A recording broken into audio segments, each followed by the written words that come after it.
You are listening to Gentle Companion. Care. If you don't feel like going to work today, let's talk first.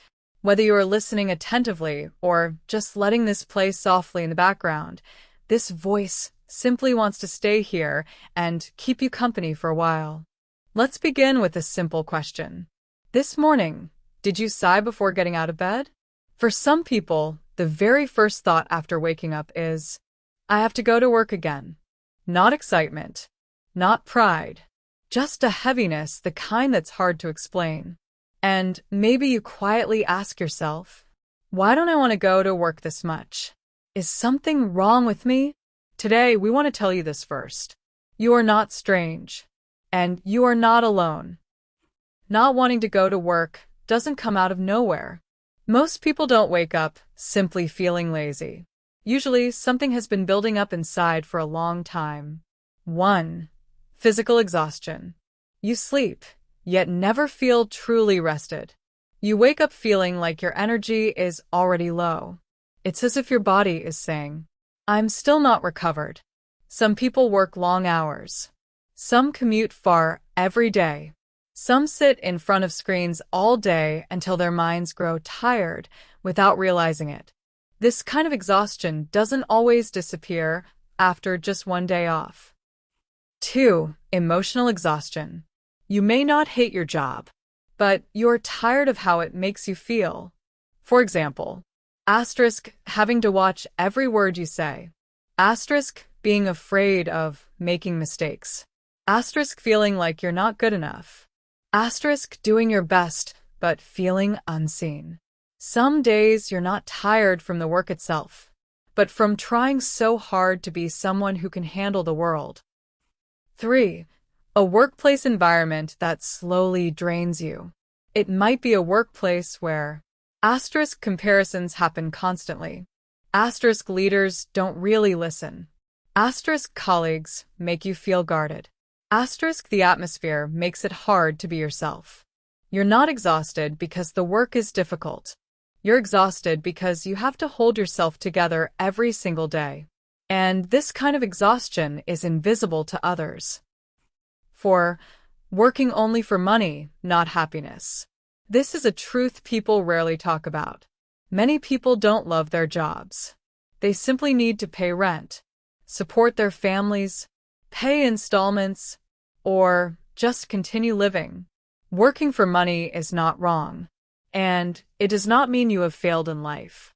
Sometimes it is a heavy and deeply courageous responsibility.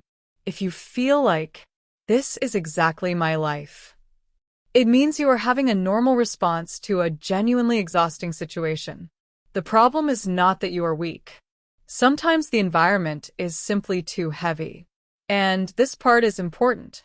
You don't need to blame yourself. This feeling is shared by many people in society. There are countless others commuting to work right now, feeling exactly the same way you do. So how do we carry ourselves through days like this? We're not going to say, just stay positive, because some days, that simply isn't possible.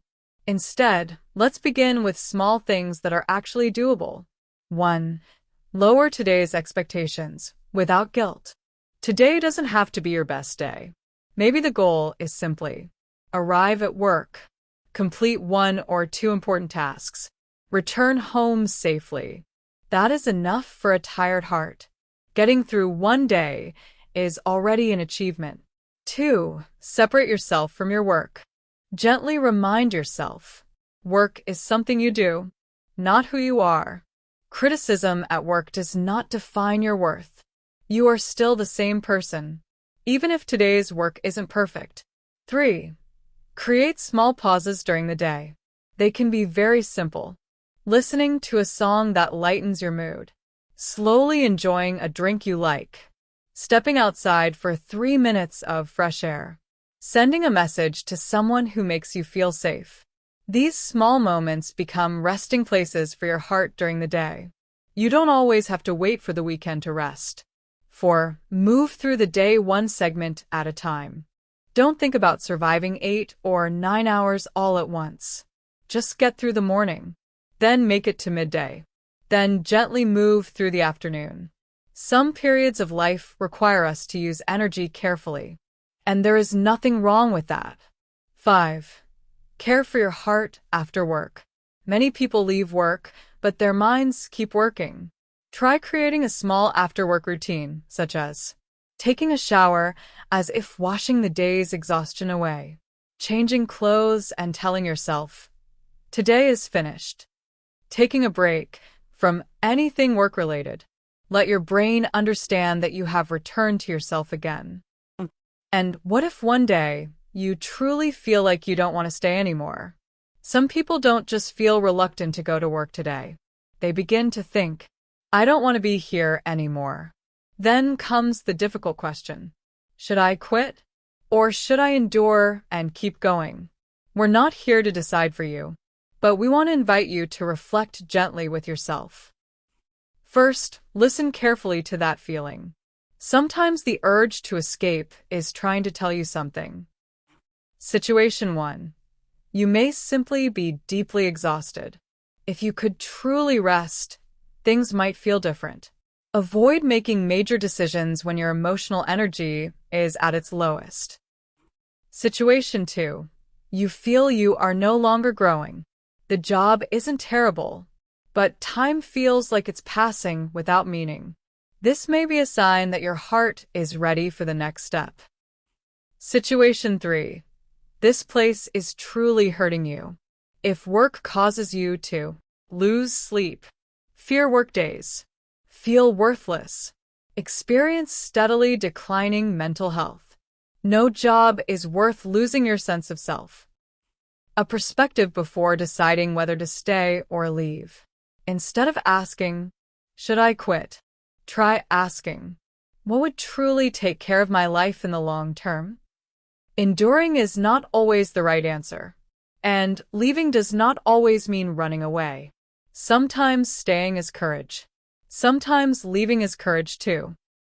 Before we end this episode, if today you still don't know whether to continue or to stop, you don't have to find the answer right away. Just keep listening to yourself, one day at a time. Gentlecompanion.care will be here, like a friend sitting beside you, not rushing you, not judging you, just offering a quiet space where your heart can rest. Thank you for staying here together.